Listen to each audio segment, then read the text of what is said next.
El Centro Cristiano Internacional presenta el mensaje de la semana. Un mensaje inspirador que lleva el propósito de edificar y transformar su vida personal y familiar a través de la renovación de su entendimiento espiritual. Queda con ustedes el mensaje de la semana.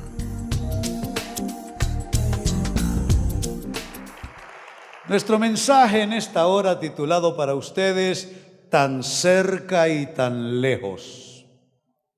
Quiero hablarles acerca de la paradoja de la religiosidad. A veces, por cosas por las cuales nos censuramos, nos sentimos lejos de Dios, estando más cerca de lo que pensamos. Pero por el otro extremo, a veces nos sentimos cerca de Dios, nos creemos cerca de Dios y no nos damos cuenta que estamos más bien en el otro extremo, nos encontramos lejos de Dios. Por eso le llamo paradoja, porque es algo contradictorio, la paradoja de la religiosidad, tan cerca a veces y tan lejos al mismo tiempo. Y quiero iniciar con un texto que me parece absolutamente nos pone el fundamento de lo que vamos a estar compartiendo. Se encuentra en el Evangelio de Marcos, capítulo 10, versos 17 al 22. Dice así: cuando Jesús estaba ya para irse, un hombre llegó corriendo y, atención a la frase que subrayo para ustedes, se postró delante de él. La acción de postrarse delante de Jesús indica que el hombre sabe a quién se ha acercado. Él sabe y entiende que Jesús es algo más que un rabino, es algo más que un profeta, es algo más que un predicador, porque uno solo puede postrarse ante la deidad misma. Entonces el hombre, como indicando conocimiento real de a quién se está acercando, el hombre se postra delante de él. Y atención a su conversación. Maestro bueno, le preguntó, ¿qué debo hacer para heredar la vida eterna? Su pregunta no es una pregunta cualquiera, de hecho es una pregunta de alto nivel, de gran importancia. ¿Qué debo hacer para heredar la vida eterna? ¿Por qué me llamas bueno?, respondió Jesús. Nadie es bueno sino solo Dios. Verso 19 sigue diciendo, ya sabes los mandamientos. Mire qué interesante. Jesús no le dice, te voy a decir cuáles son los mandamientos a seguir. Jesús no le dice, te voy a indicar, te voy a informar, te voy a enseñar. Jesús le dice, ya sabes los mandamientos. Eso significa que estas dos personas saben muy bien a quién se han acercado. En primer lugar, el hombre sabe a quién se ha acercado y lo manifiesta físicamente postrándose delante de Jesús antes de hacerle esa pregunta tan superlativa. Pero a la vez Jesús demuestra saber con quién está hablando. Jesús demuestra saber quién se le ha acercado. Y le dice, ya sabes los mandamientos. ¿Por qué? Porque Jesús sabe y conoce, Él conoce los corazones humanos, Él conoce a cada individuo, y para Jesús no le es desconocido que este hombre realmente es no alguien que cree en los mandamientos, no alguien que cree en la palabra, porque creer no es suficiente. Dice la Biblia que hasta los demonios creen y tiemblan. Pero este es un practicante. Le dice, ya sabes los mandamientos. No mates, no cometas adulterio, no robes, no presentes falso testimonio, no defraudes, honra a tu padre y a tu madre. Maestro, le dijo el hombre, todo esto lo he cumplido desde que era joven. Noten que la respuesta del hombre es muy completa. Él no es un creyente, porque hay creyentes que tienen conductas dispersas. Él es algo más que un creyente, él es un practicante. Y cuando Jesús le menciona mandamientos que son parte de los 10 mandamientos, no mates, no cometas adulterio, no robes, no presentes falso testimonio en contra de tu prójimo, no defraudes, honra a tu padre y a tu madre, el hombre le responde con solidez: todo esto, maestro, lo he guardado desde que era joven. Sigue diciendo. Jesús lo miró con amor. Y qué importante esto, ¿no es cierto? Cuando tú tienes algo que censurar, cuando tú tienes algo que objetar, cuando en tu perspectiva alguien no está expresando correctamente lo que debe decir o está incompleto en su expresión, sea expresión conductual o expresión verbal, tú debes mirar con amor. Hace solamente 15 días invertí mi vida, mi ministerio y mi tiempo hablándoles a ustedes acerca de la importancia de la capacidad perceptiva, de tener un ojo bueno y no un ojo malo. Entonces, bueno, aquí está un claro ejemplo. Jesús que encuentra la más mínima imperfección, porque Él es la perfección personificada. Jesús lo miró con amor y añadió: una sola cosa te falta. Anda, vende lo que tienes y dáselo a los pobres y tendrás tesoro en el cielo. ¿Qué es lo que Él está preguntando? ¿Cómo alcanzar la vida eterna? Y luego ven y sígueme, le dice. La historia concluye de manera triste. Dice: al oír esto, el hombre se desanimó y se fue triste porque tenía muchas riquezas. No tengo más que un solo comentario a este trozo tan profundo, tan importante de escritura bíblica que he presentado para ustedes. Mi comentario es este: este hombre que parecía estar cerca de Dios, guardaba mandamientos. Jesucristo le mencionó no menos de media docena de mandamientos.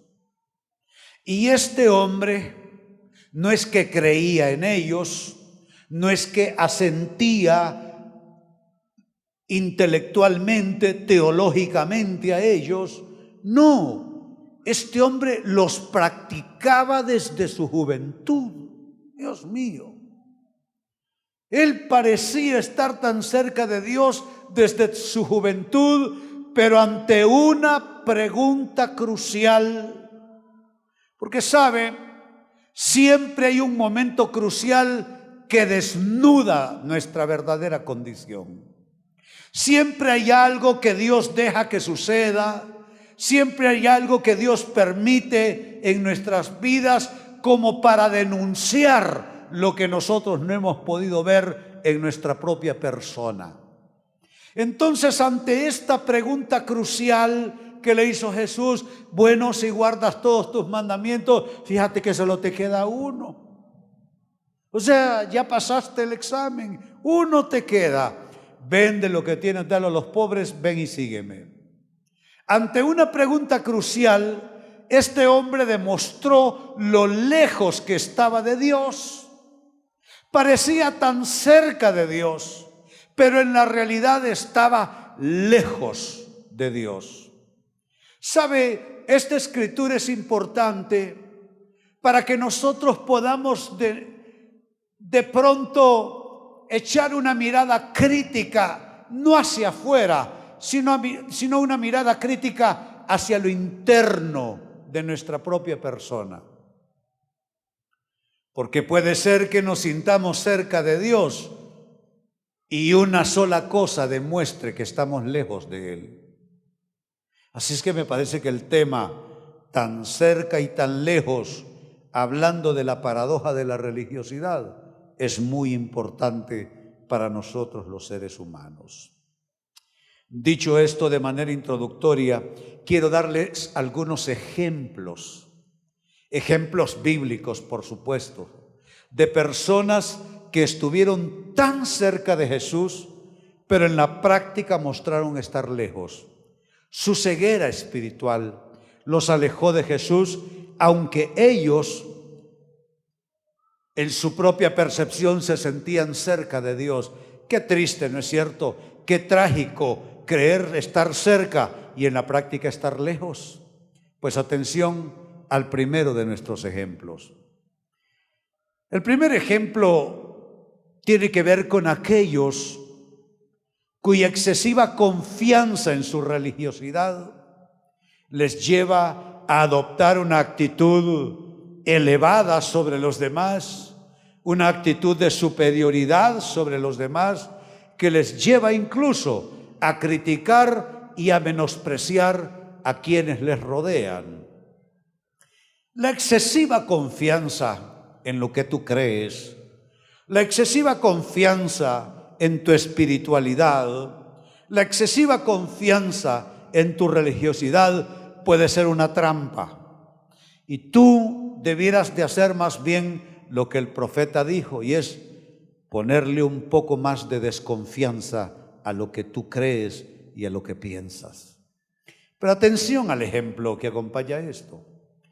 El ejemplo se da en el entorno que más nos conviene a nosotros, el entorno del templo, de la sinagoga. Pues sucede lo siguiente, se encuentra el relato a continuación para la lectura en Lucas 18, versos 9 al 12.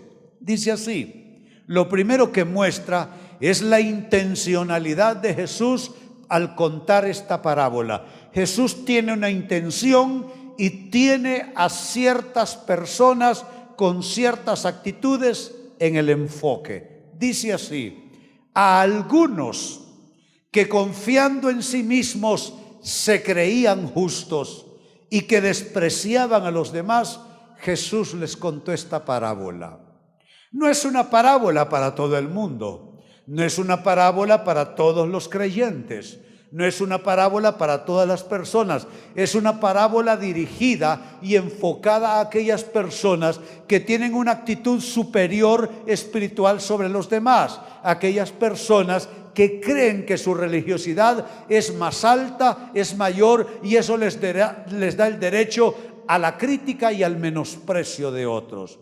Pues a estos que confiando en sí mismos se creían justos y despreciaban a los demás, Jesús les contó esta parábola. 2 hombres subieron al templo a orar. Uno era fariseo, lo cual significa que era alguien experto en la religión. Un fariseo sería lo que hoy día llamaríamos un doctor en teología. Pues el fariseo era uno de ellos que subió a orar al templo. El otro, totalmente en una condición opuesta, un publicano, un recaudador de impuestos, aquellos que trabajaban para el Imperio Romano, y los judíos los despreciaban porque servían como instrumento de opresión para su propio pueblo. Eran apátridas, no amaban a su pueblo y hacían de su pueblo negocio. 2 hombres completamente diferentes. Pues dice el verso 11 que el fariseo se puso a orar, y atención que Lucas, que es médico, y los médicos son, y deben serlo, son muy minuciosos.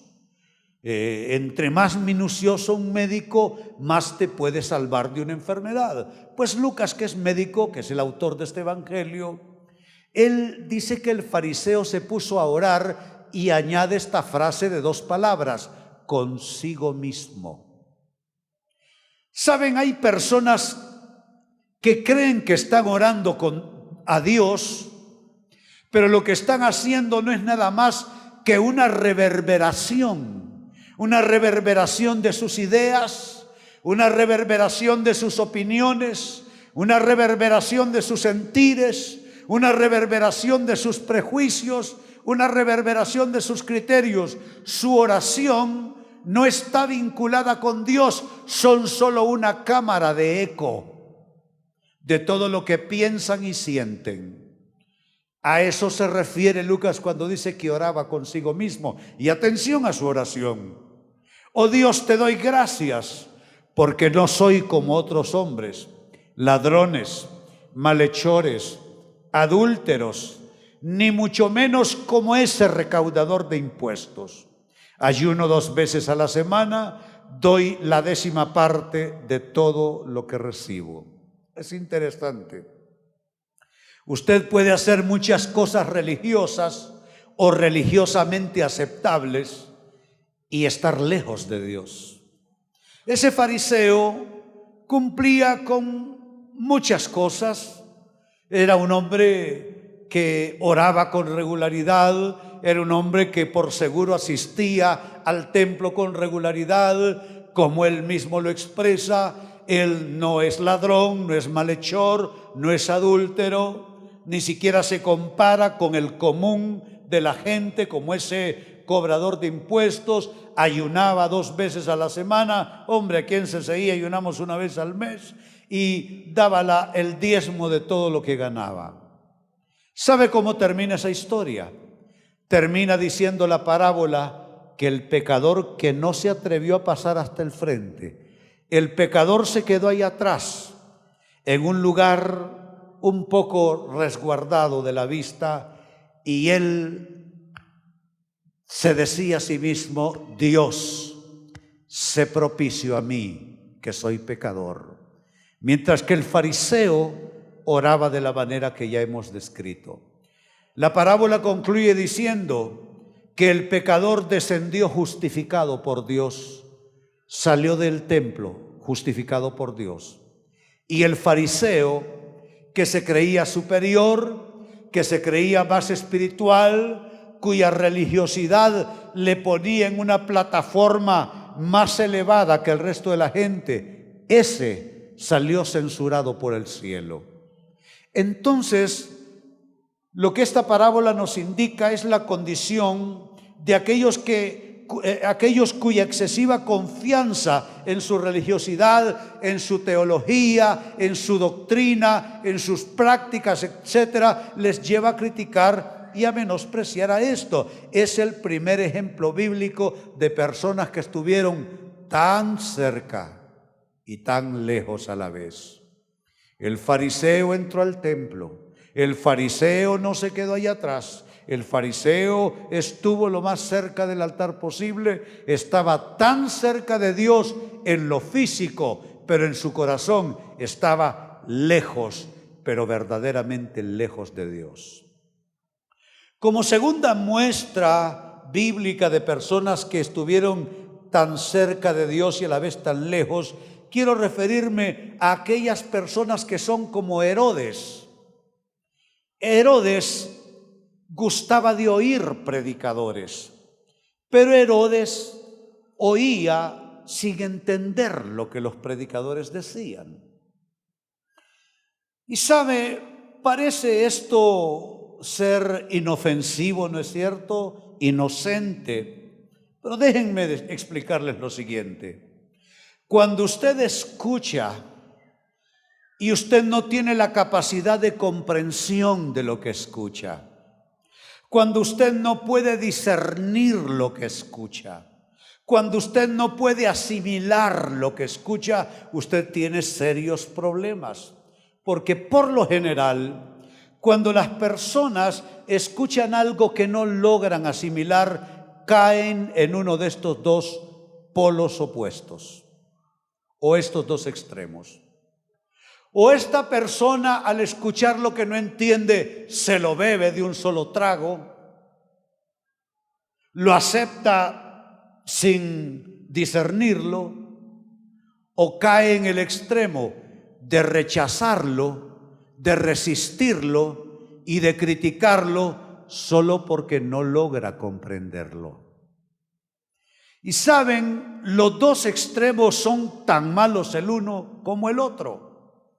Tan malo es no entender lo que alguien dice y propone y aceptarlo de golpe y bebérselo a un solo trago, como malo es lo que uno no ha logrado comprender, no ha logrado discernir, no ha logrado entender, entonces rechazarlo, resistirlo y criticarlo. Ambos extremos son negativos, no dejan un buen resultado.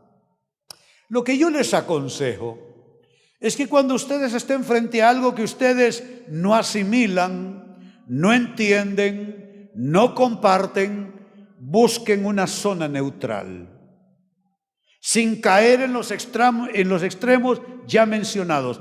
Colóquense en una esfera neutral, y en esa esfera neutral díganle al Señor lo siguiente: Señor, yo no entiendo lo que estoy oyendo, no me parece compartir lo que estoy oyendo. Señor, lo entrego en tus manos para que tú hagas lo que tengas que hacer.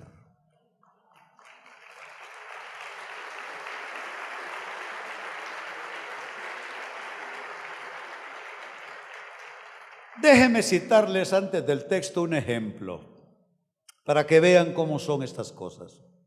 En nuestro último congreso en los Estados Unidos, en la ciudad de Tampa, de eso no hace ni un mes, eso fue en principios de julio, pues yo les propuse como orador principal al pastor Alberto Solórzano, porque el tema del congreso era estrategias para desarrollar una iglesia, para crecer.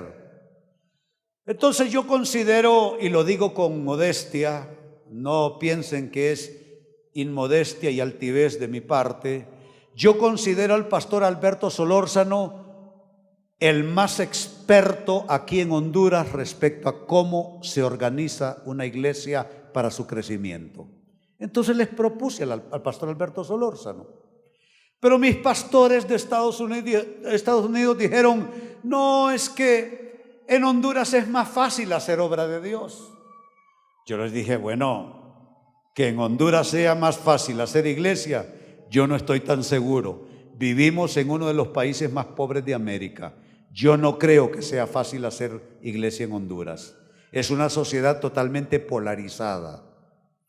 No, dijeron ellos insistiendo, es que queremos como orador un pastor que nos enseñe cómo hacer iglesia en los Estados Unidos. Bueno, les dije yo, les voy a conceder lo que me piden.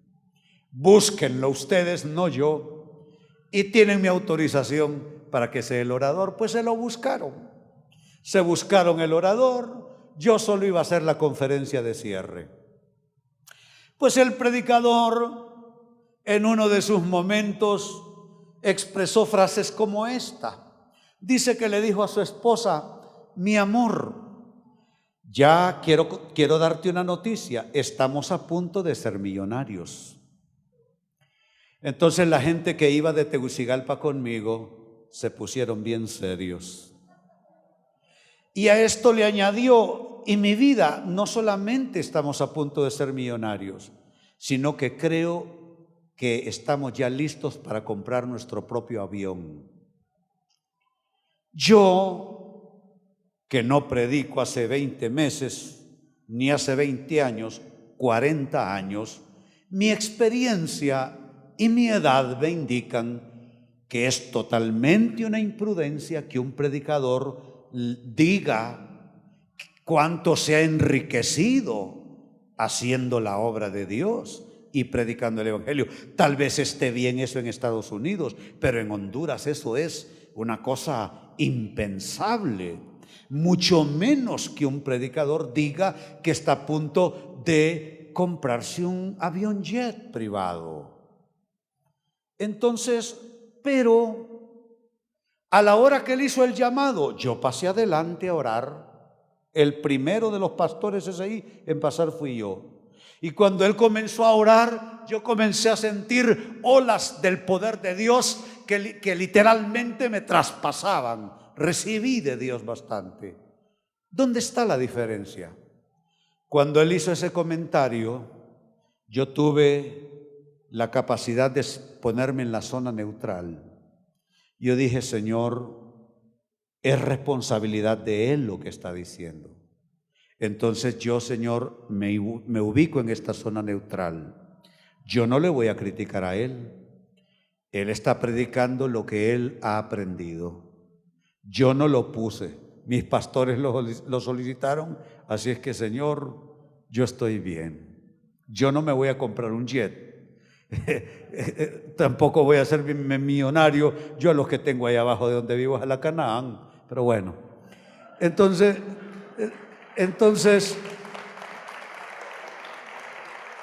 pero miren cómo son las cosas.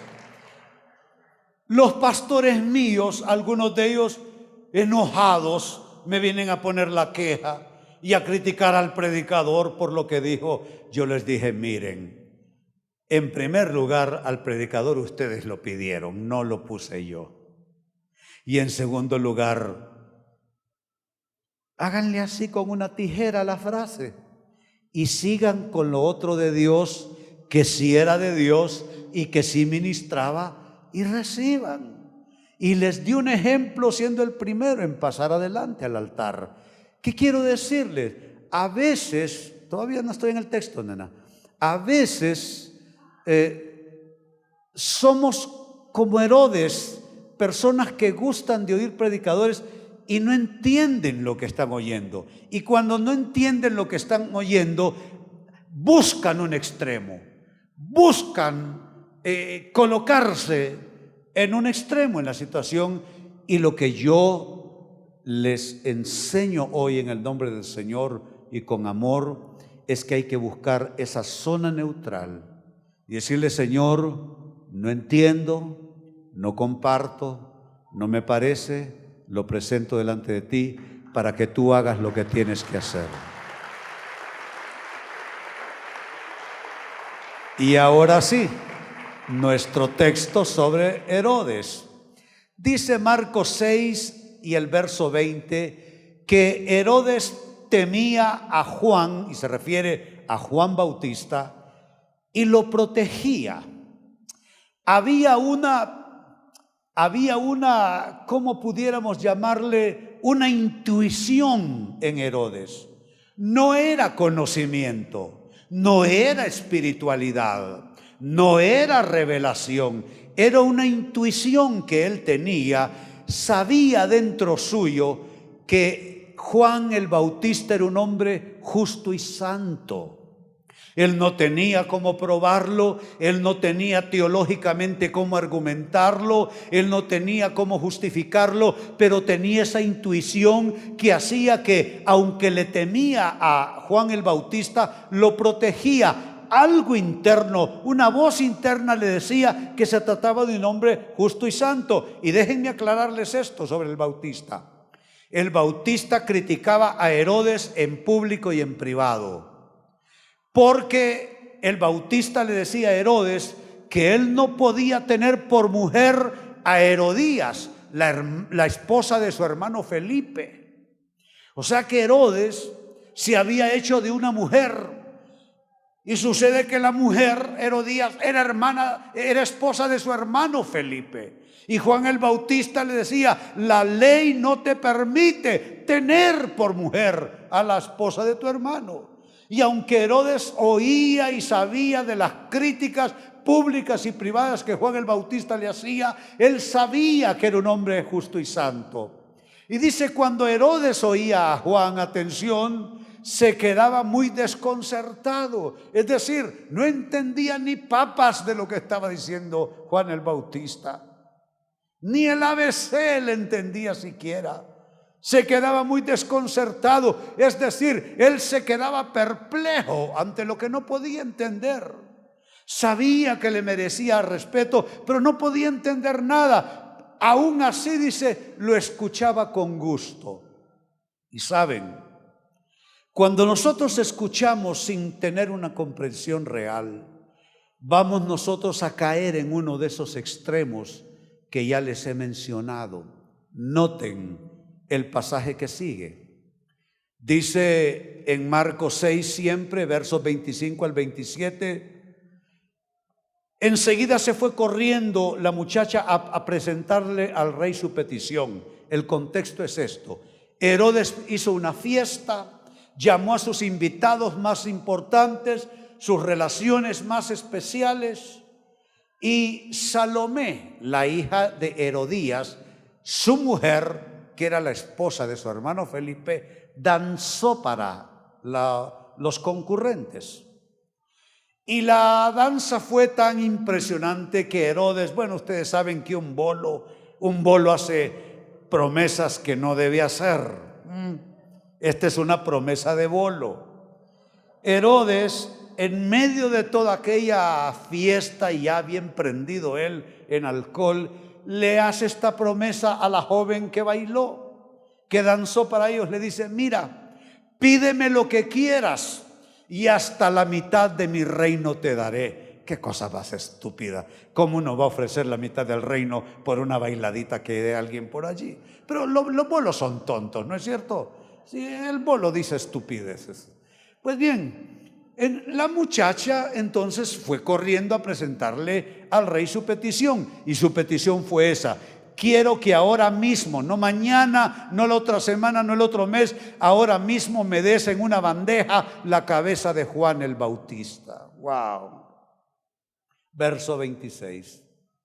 El rey se quedó angustiado, pero a causa de sus juramentos y en atención a sus invitados, no quiso desairarla. Así que enseguida envió a un verdugo con la orden de llevarle la cabeza de Juan, y el hombre fue, decapitó a Juan en la cárcel. Ese es el extremo de la persona que no entiende lo que oye.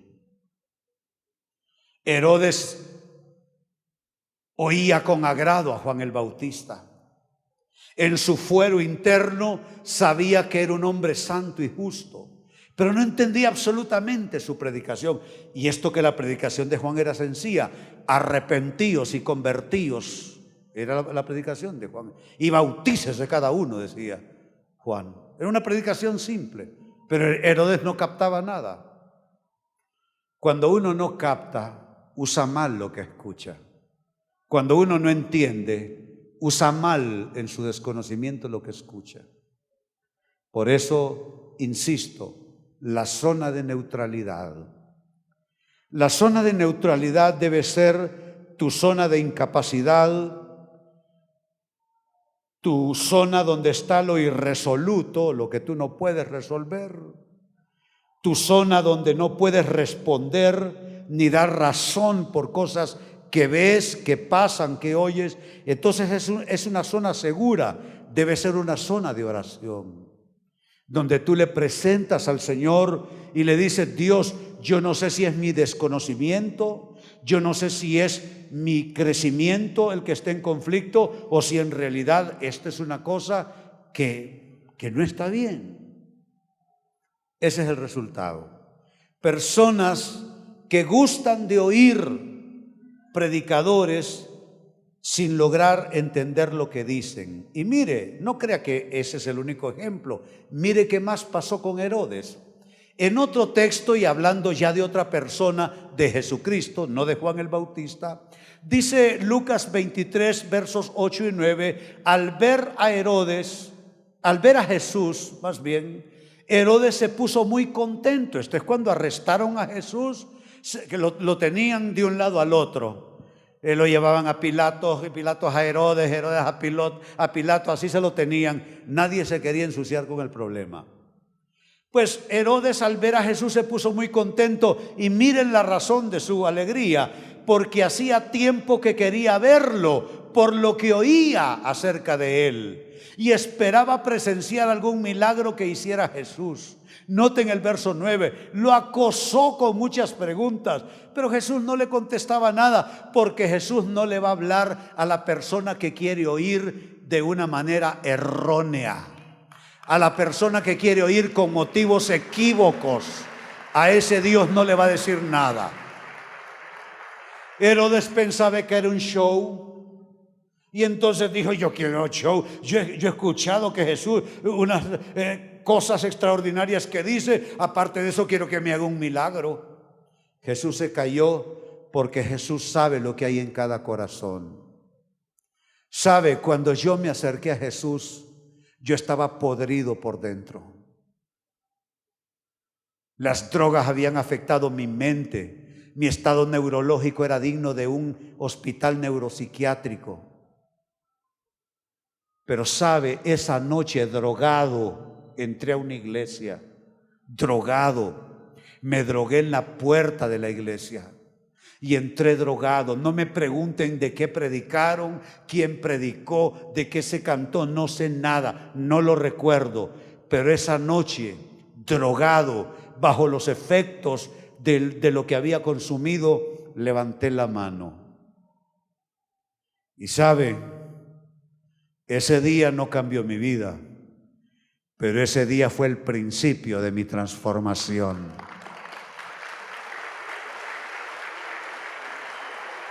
Lo que quiero decirles es esto: yo estaba drogado, pero mi corazón quería oír y conocer a Dios. Herodes no está drogado, pero él quiere oír a Jesús para ver cómo discute con Jesús, para ver cómo él se pone como si él fuera un sabio también a rebatir a Jesús, y como para ponerse como los magos egipcios frente a Moisés, que dijeron: vamos a ver qué puedes hacer tú. Moisés hacía una señal, los magos hacían señales también. No, esta cosa no es así. Señores, la vida cristiana no es del que habla más o el que cree saber más que los demás. La vida cristiana tiene que ver con esta cosita que llevamos por dentro. Se llama corazón. A Jesús no le interesa tu intelectualidad, a Jesús le interesa tu corazón.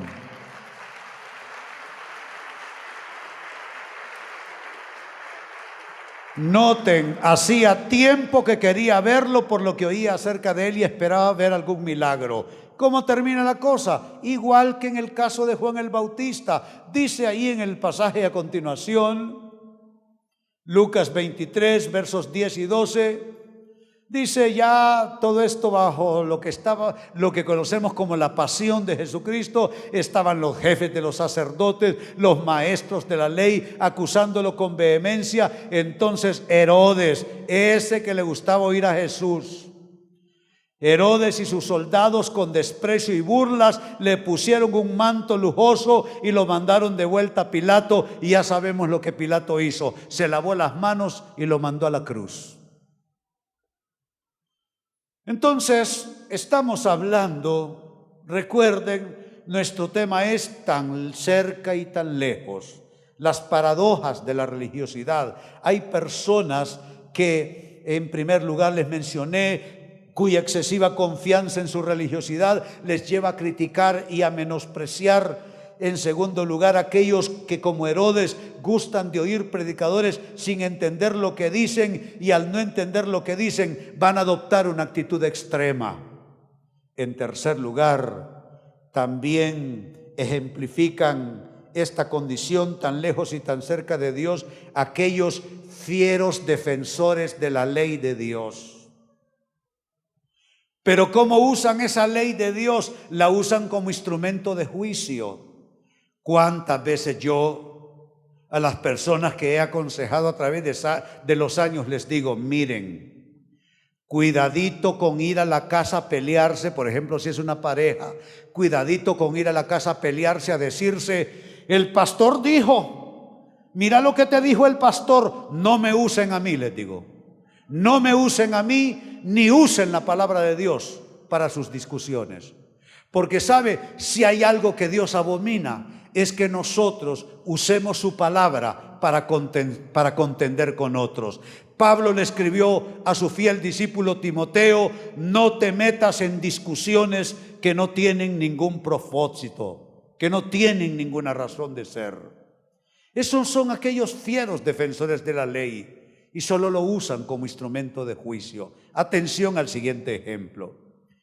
Dice en el Evangelio de Juan, capítulo 8, versos 3 al 6, los maestros de la ley. Bueno, es que los que se creen religiosos son los que más meten la pata en los evangelios. Sí. No, la gente humilde se acerca a Jesús, no se complican, pero los maestros de la ley son los que generalmente acaban por construir el infierno. Dice: los maestros de la ley y los fariseos llevaron entonces a una mujer sorprendida en adulterio y, poniéndola en medio del grupo, le dijeron a Jesús: Maestro, a esta mujer se le ha sorprendido en el acto mismo de adulterio. Verso 5. En la ley Moisés nos ordenó. Mire la frase que destaco para ustedes. O sea que no es invento lo que ellos traen. es real. Está justificado en la ley mosaica. En la ley Moisés ordenó apedrear a las personas sorprendidas en adulterio. Hombre, si se cumpliera la ley mosaica en nuestros días, yo creo que la mitad de la humanidad muere. Sí, sí. O sea que el planeta queda de nuevo para volverse a recuperar. Bueno, que dicen que tenemos sobrepoblación. Vea, no se le ocurra a alguien aplicar la ley de Moisés para bajar población. En la ley Moisés nos ordenó apedrear a tales mujeres. ¿Tú qué dices? Pero miren el verso 6. Con esta pregunta le estaban tendiendo una trampa para tener de qué acusarlo. Porque las personas, fieros defensores de la ley de Dios, no la usan para sanidad, no la usan para restauración, no la usan para edificación. ¿Saben para qué la usan? Para juzgamiento. La usan para crítica, la usan para reproche, la usan para reclamo, y la Biblia usada con ese espíritu no tiene ningún poder y no tiene validez. La Biblia es para construir vidas, para sanar vidas, para salvar vidas, para traer total recuperación. Así es que querían que Jesús les dijera: entrémosle, honremos a Moisés, honremos la ley.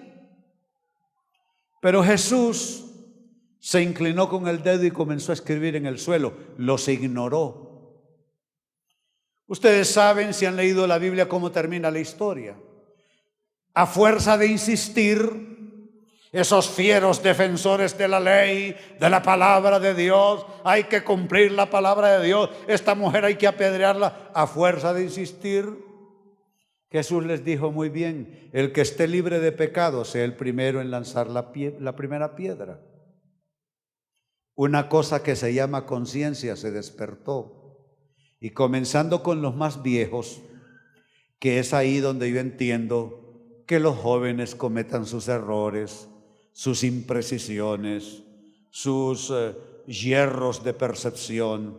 Pero hombre, que gente adulta se equivoque, eso no hay forma de explicarlo. Dice que comenzando por los más mayores, fueron abandonando el lugar, hasta terminar yéndose los más jóvenes. ¿Sabe qué es esto? Es la gente que usa la palabra de Dios para, perdonen ustedes, zamparle duro a los demás. Ver quién se equivoca para meterle un golpe de versículo bíblico. ¿Y saben qué? Quien usan la Biblia así están deshonrando al autor de la palabra de Dios, que es el Dios que murió en la cruz para redimirnos.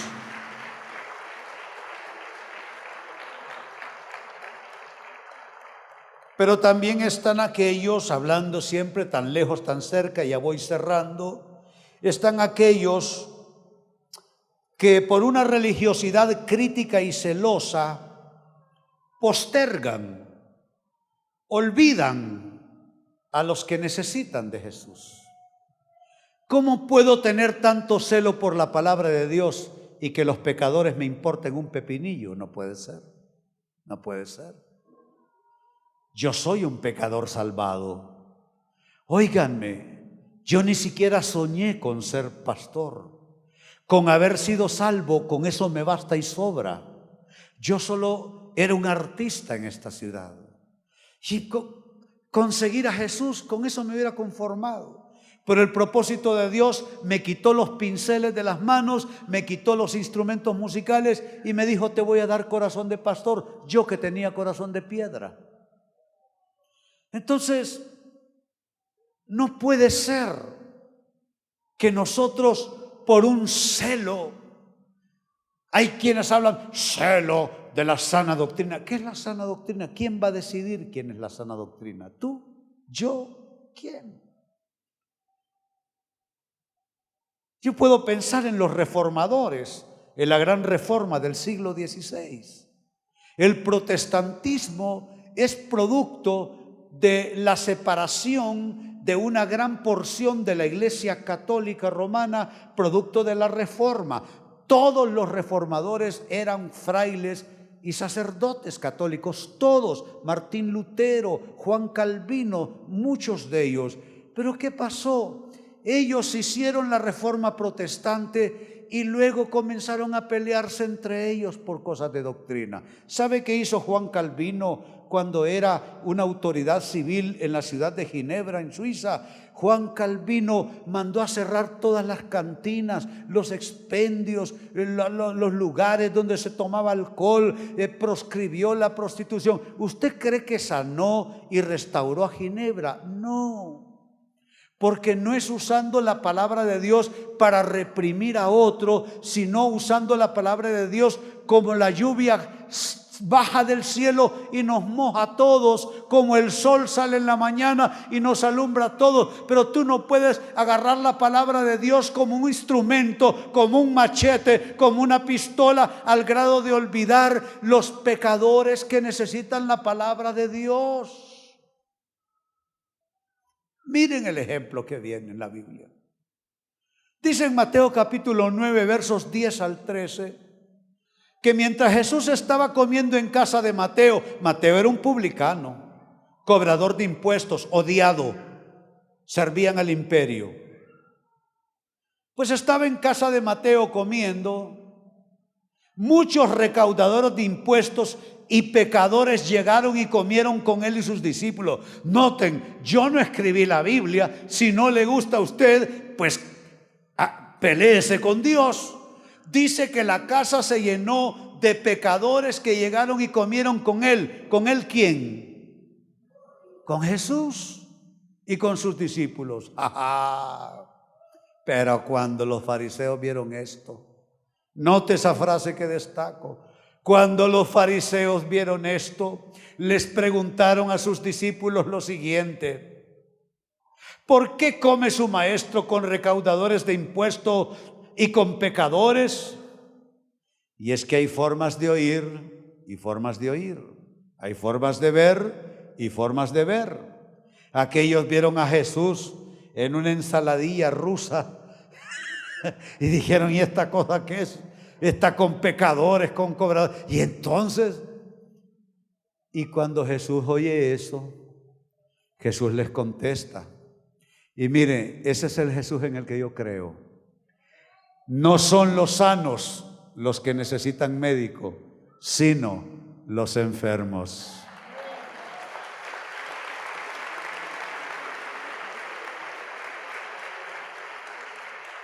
Ustedes no piensen en todos estos pecadores que andan mal. Ustedes piensen que yo soy un doctor y que ellos están enfermos. Nada más. Y mire la admonición. Pero vayan y aprendan. ¿Cuál es la frase? Vayan y aprendan. Lo que significa: lo que pido de ustedes es misericordia y no sacrificio.